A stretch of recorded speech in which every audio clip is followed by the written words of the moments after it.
Okay, ladies and gentlemen, we are back in 2025 with another what are these? What do I call them? I call that, yeah, 7 tips. Last time I did a 7 tips video was about I'd say 5 years ago, 4 years ago, around that mark. Now, these type of videos are very like highly anticipated by a lot of people. Considering the type of advice that I give, I know that the very last one I did, which was around like 2-3 years ago, had a lot of like mental capability types of advice. It wasn't anything necessarily material. It was very mental-ish. It had a lot to do with your mentality when it came to that video in particular.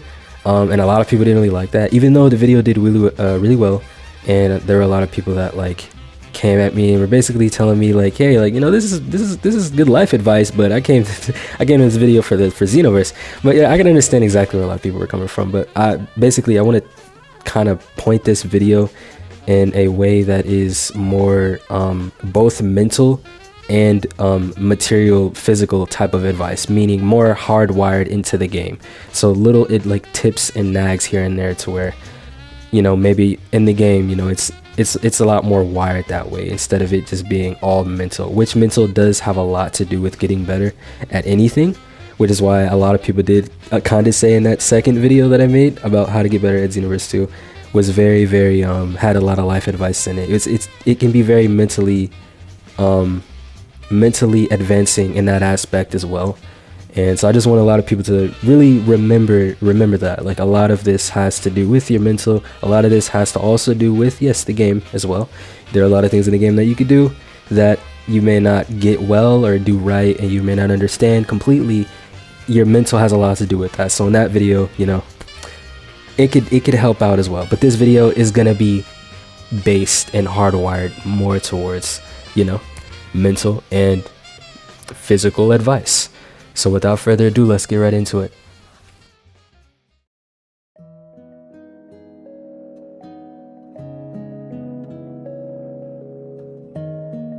Now, this first tip can be very controversial. This can be very difficult for a lot of people to get past or necessarily understand. But, you know, you're looking at that, you know, like, what do you mean, like, get past, like, the barrier, you know, the ego and stuff like that? Just getting past it. And basically what it means is just that you basically have to realize and understand that there's someone always who can know something that you don't, and simply understanding that fact can take you a very long way, not only in the game but of course in life as well. It's something that's very detrimental, and I feel like a lot of people don't really understand quite well. I feel like a lot of people struggle with this. A lot of people struggle with their egos. A lot of people struggle with their pride. A lot of people struggle with that mental barrier that they've set around themselves. I can understand why. It's, you know, it's set up for protection. It's a protection procedure. But at the same time, you need to learn to also let go of certain things, like certain barriers like that in particular, when it comes to getting better at something. Because at the end of the day, you could always learn from someone or something. You can always learn from someone you hate. You could always learn from someone you disgust. You could always learn from someone you love, or someone that, you know, it could go both ways. But basically, this is a very simple thing, but it's so simple, it's very unnoticed. And that's how simple it is. It's a very step one to a mental capacity that I feel anyone could overcome. With enough focus, with enough discipline, you could overcome this, and you could learn from a lot of things. Heck, you could learn from Xenoverse NPCs, I kid you not. But as for the first, on to the second.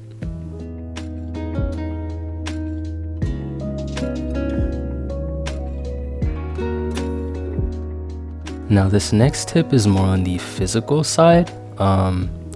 This is pretty self-explanatory. It's just, I think that a lot of people, when it comes to getting something that is right in front of them, they kind of put themselves in a box. Now, what I mean by that is, let's say I'm fighting my opponent, you know, Let's say that I am winning, right? My opponent starts playing more defensive, and my key, since he's almost dead and I'm about to win, my primal brain tells me, hey, play more aggressive so that you can get this win. Don't do that. Don't play. Honestly, it really depends on who you're playing. Like, if you're fighting someone who is another smart player, right, that match could easily get turned right around, a full 360 in under 5 seconds. You could easily run out of stamina. You could easily get fake broken. You know, a lot of easy things could happen to where you end up losing the match because you were out on top. It's very easy to lose the high ground. It's very, very easy. And it's the same vice versa. Let's say I was losing and my opponent, blah, blah, blah, blah, is playing me defensive. I could switch up my gameplay and start playing him mad aggressive. I could switch up my playstyle and start playing him mad weird. I could do all this. I can mix and match. I can tippy toe around him. I could go full spiral. I could do anything I want. As long as you understand that complexity in combat is key, then you'll be winning most of your matches. And as far as tip number 2, that's as much as I can say, or I will say. On to the next one.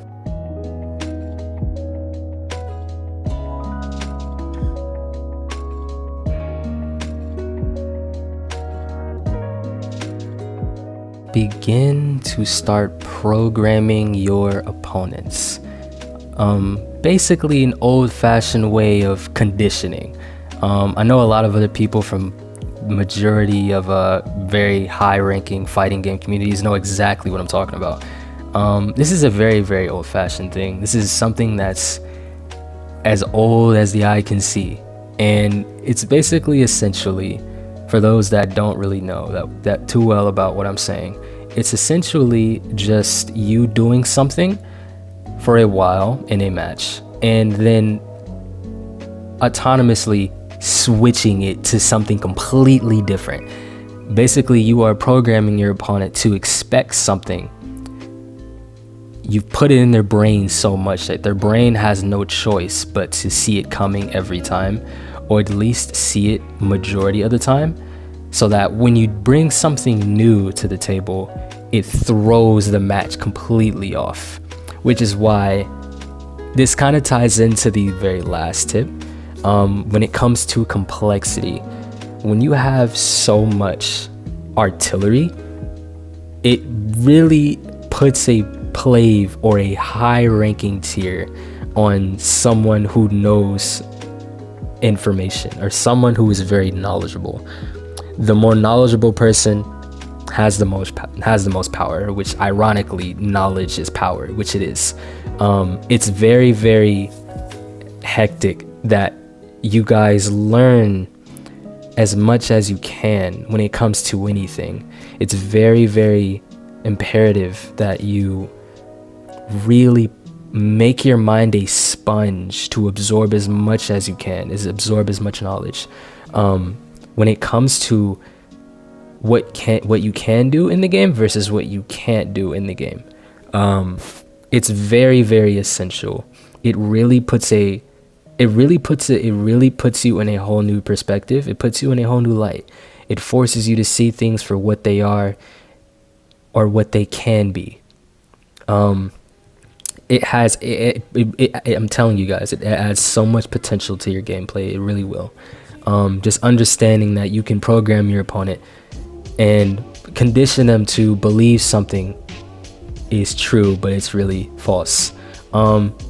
It's very, I could talk about it for a while. I could talk about it all day, but as you guys know, that's just what it is. It's the art of conditioning,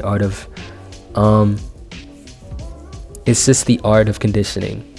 It can be very, very deceptive. It is a deceptive manner that you can use to your advantage in gameplay, to essentially get one up on your opponent, and it works. That's why complexity is key. A part of the reason, at least, as to why complexity is key. But on to the next tip.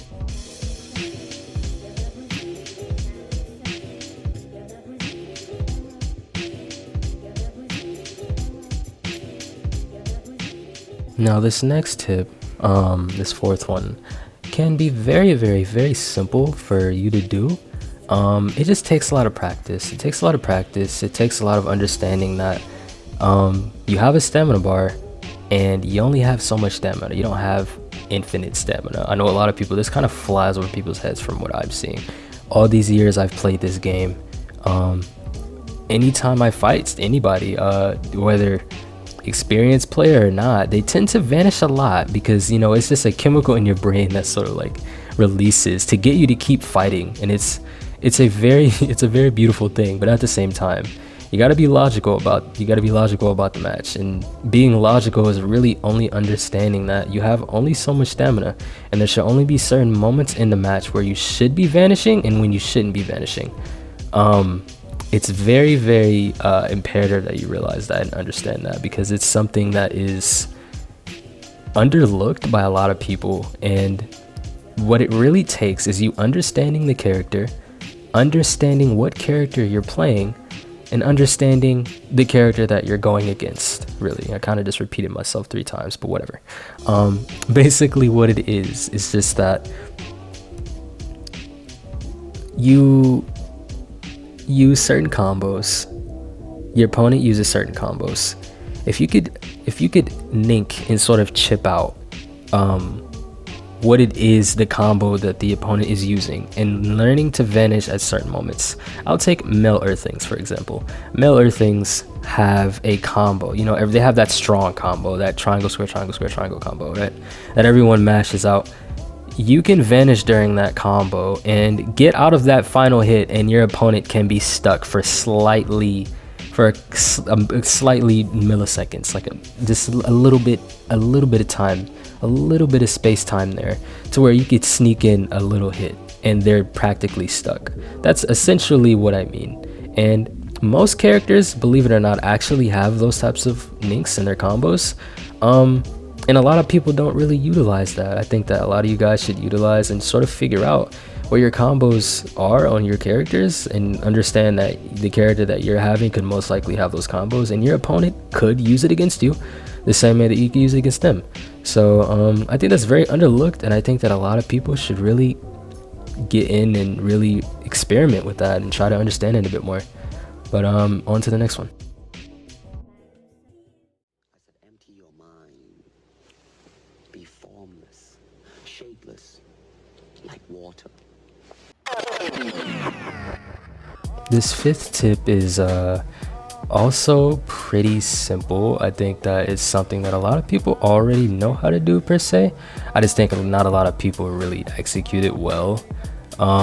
Essentially, as you guys would know, there are all different types of characters when it comes to Xeno. You have the really big, really fast characters like DBS Broly.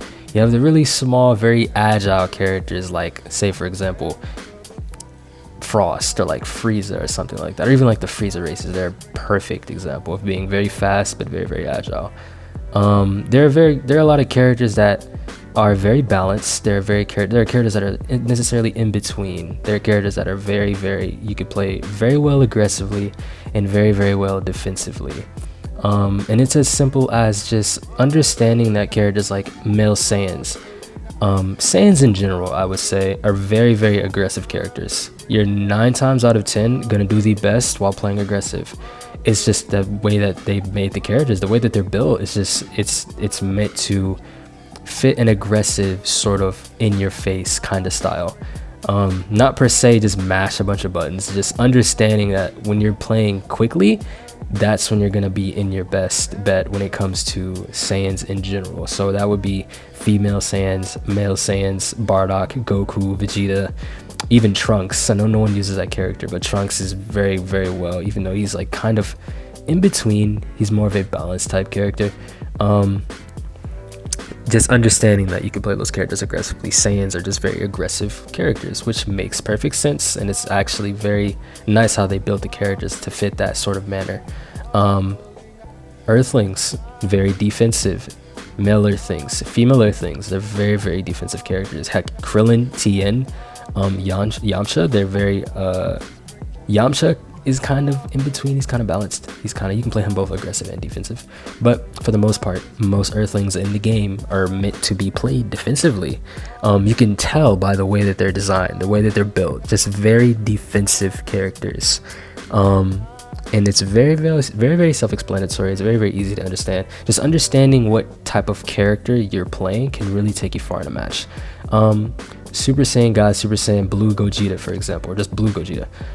He's a very aggressive character. Very aggressive character. You're going to do the best while playing aggressive on Blue Gogeta versus, like, say, Vegito. Even Blue Vegito, he's a defensive character. You'll do the best while playing defensive on that character. All his strengths come from him being defensive, and all the strengths on Gogeta come from him being aggressive, even in their base forms. Super Saiyan Gogeta plays the best when you're playing aggressive versus base Vegito. He's really good while playing defensive. It's very simple, but it's something a lot of people could easily overlook. You kind of have to adjust your own play style to the characters that you choose. But on to the next one.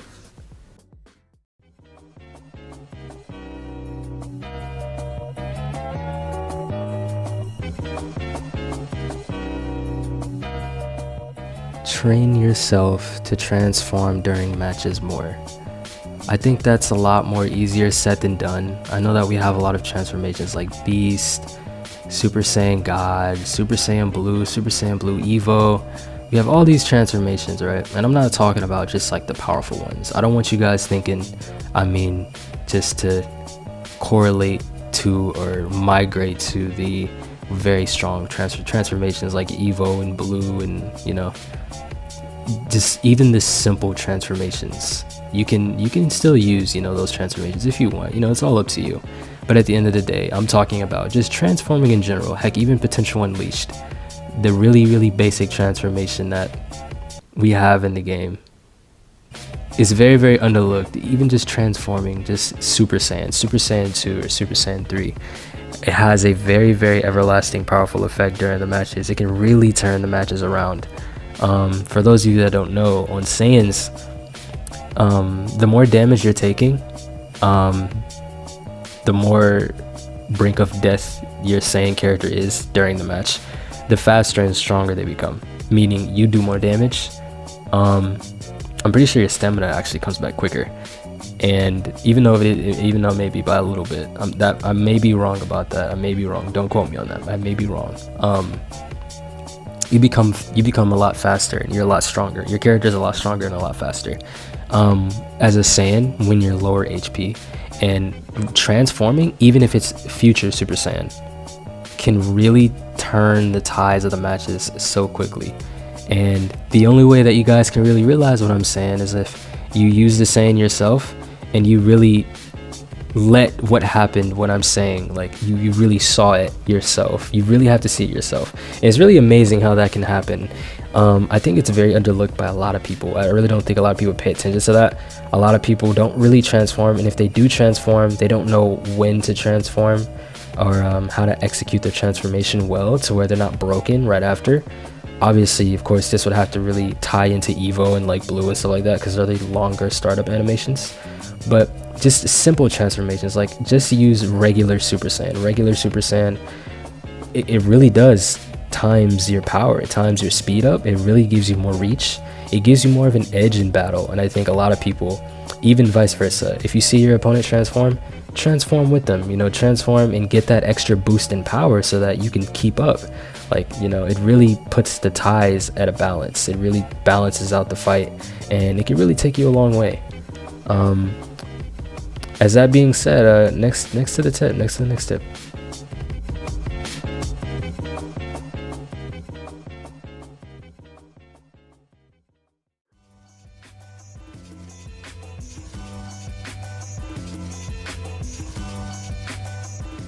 Last but not least, key stunning. Now, I know to a lot of the very casual based community in Xenoverse, they're gonna think this is like the dark arts and like villainize it, but come on guys, at the end of the day, there's a whole tutorial on how to key stun, so you really can't get past that. This is just really something that you really have to understand and ground yourself in that it's necessarily essential for the game. Now, yes, you can play Xenoverse without key stunning. You can actually play very well without key stunning, but you're putting yourself at a major disadvantage while not key stunning, and at least not learning how to. There's a difference. I could go in, there's a whole nother tip that I could honestly add into the video, but for the sake of this, so one tip, this last tip, I'll just mix it in. But you can actually not key stun and have a lot more efficient movement in the game. This ties into movement a lot. I could make a own, like, I could make a separate movement tip video regarding this in a more in-depth manner, or at least show something off so I could give like a better example. But essentially, it's just not key stunning. Yes, it can give you better movement, but it's also very essential and mandatory that you learn at least how to key stun. It's like learning how to drive. You just need it. It's a mandatory thing when it comes to Xenoverse. It's really gonna get you inside of and outside of situations just as well. When it comes to PvP matches, when it comes to defensive characters, when it comes to aggressive characters, any type of character, it really doesn't matter. Matches in general, even going up against like cheaters, someone who's literally modding against you, like key stunning can really get you out of the situations very, very well. Let's say that your character is a bit slower than usual, like Z Broly, for example. If you don't key stun on Z Broly, and the people that play that character know exactly what I'm about to say, you know how slow that character is. You practically need to key stun on that character in order to get out of certain situations so that you're not in a pickle the entire match, right? Same for any other slower character. Learning how to key stun can really help you, and it's very beneficial. 9 times out of 10, probably 9.5 to be honest. It's just one of those things that you really need to learn. You can really catch your opponent off guard with different movement swipes. Let's say I want to key stun left when when my opponent vanishes or not, right? Let's say that I vanish and then key stun. I can key stun left or I can key stun right. It's up to me to choose, but at the end of the day, I can sort of confuse my opponent and catch them off guard with a stun that's going to keep them locked there for a millisecond, and then I'm free to get another hit. Things as simple as that, right? It's not something that I think for the people that do sort of demonize key stunning should be ashamed of. I think people should embrace key stunning a lot more. I think people should understand that key stun is a built-in mechanic that's meant to be used and utilized. Otherwise, Xenoverse's PvP can't be at its full capacity. So it's one of those things that's very mandatory. I think it's a very nice thing to learn. Key stunning can't be used in a cheesy way per se. You can't really cheese a key stun because you have to learn how to use it. Key stunning can't be done mindlessly. It is a lesson. It is a thing to be taught. You can only learn from it. You can't just use it in a way that's like, you know, you can't just throw key blasts out all willy-nilly and then expect it to work. That's not how key stunning works. Key stunning has a built-in mechanic system that you need to learn. It's something to be understood. It's not something that you can just willy-nilly throw out. Something else I really want you guys to take in and really understand is that if you're on a CAC going against a cast character, that CAC is never, and I mean never, going to be able to really have as much priority as a cast character. I mean, this is pretty universal knowledge. Everyone knows this for the most part. I just think that it's also, like every other tip in this video, is something that's pretty much overlooked. I see a lot of people that use CACs that are usually main CACs. I'm usually one of them. I'm particularly on cast a lot more now than I was previously, but I know how to use both. I'm very knowledgeable when it comes to pretty much everything in the game. But at the same time, using a CAC and trying to keep up with the cast the same way that you go up against another CAC, for example, is only going to be basically the downfall of you in that match, especially if you're going up against someone who knows how to use cast efficiently, right? The main way CACs could really keep up with a cast character is by abusing a super, a cheesy one at that, or transforming and using a very, very powerful transformation like Super Saiyan Blue or Super Saiyan Blue Evo, which is typically what you guys, I'm pretty sure, see nowadays used by majority of CEC players, right? You're never going to be able to keep up and have as much priority as a cast character. It's just the way that cast characters are built. They just have a lot more efficient, they have just more artillery, and they have artillery in different ways. You could put up the argument that CACs obviously have every move in the game, but at the same time, when it comes to straight just boxing, I guess you could say, when it comes to straight hands, cast have that over CACs, right? Cast have square square triangle, they have square triangle, they have higher basic attack damage, they have a lot more stable movesets. Their movesets work better online compared to CACs. And it's just, casts are just built better than CACs. CACs just have everything when it comes to supers and ultimates and skills and stuff like that that are in the game. But that's just something that I really, really wanted you guys to really take into consideration. Key stun really will get you out of those situations from worrying about, it keeps you out of worrying about those type of situations. If you learn key stun efficiently, right, on a CAC or even a cast character, it would really put you up there. It would really advance your skills. It would really advance your gameplay to newer heights. But with all that being said, that would conclude this almost 30-minute long video. I had no idea this was going to be this lengthy. It got really long and I just kind of just went with it because in this video I explained a lot more in depth, and I took my time this time compared to my other like 6, 5, 7, 8-minute videos of like me just giving out advice, giving out information that would really help the community scale at higher rates, scale higher in gameplay, understand the game a lot better, or at least a little bit better. If you learned something from this video, even a little bit, I did my job, and I appreciate you for watching, or you guys for watching this video all the way up until this point. I know a lot of people wouldn't ever watch a video this long, especially nowadays. People's attention span has been decreasing rapidly, but that's besides the point. I just really appreciate you guys for watching this video this far and sticking with me, sticking through this advice, sticking through these tips, and hopefully you guys, by the end of this video, until some time comes by, you get to see some major improvement in Xenoverse or in life, period. But anyway, this if you enjoyed this, make sure to leave a like, comment, subscribe. I'd really appreciate that. I'd really appreciate that a lot. This video took a lot of time to really edit everything in and really explain and go into detail. And yeah, I don't normally do videos like this anymore. I usually just come back every couple of years or so and just make one of these type of videos. But yeah, my channel is mostly just me sticking to OC creation, characters and stuff like that. As you can see, if you just scroll through my channel, even just scroll through it for like 5 seconds, you'll see nothing but really just characters on my page. And that's really what I stick to. It's just like a passion of mine and everything like that. So if you're into stuff like that, if you're into characters, OCs, lore and fantasy and stuff like that, if you're into into my story, basically, if you're into story series and stuff like that, consider subscribing, consider staying tuned on the channel and everything like that. I'd really appreciate it. I'd really appreciate it a lot.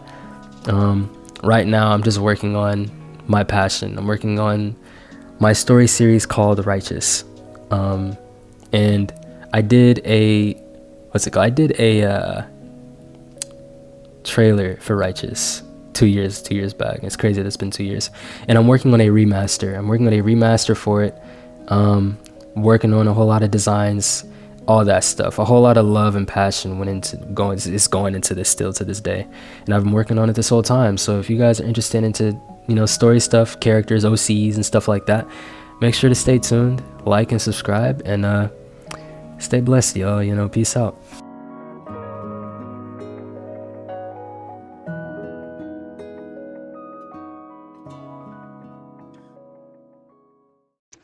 Hey, it's been real, man, but I just came in to get those TP medals. Now I'm back to playing a real game, Sparking Zero, because I can actually afford it. You could keep your poor ass on this fucking garbage game, though. I see you live on here.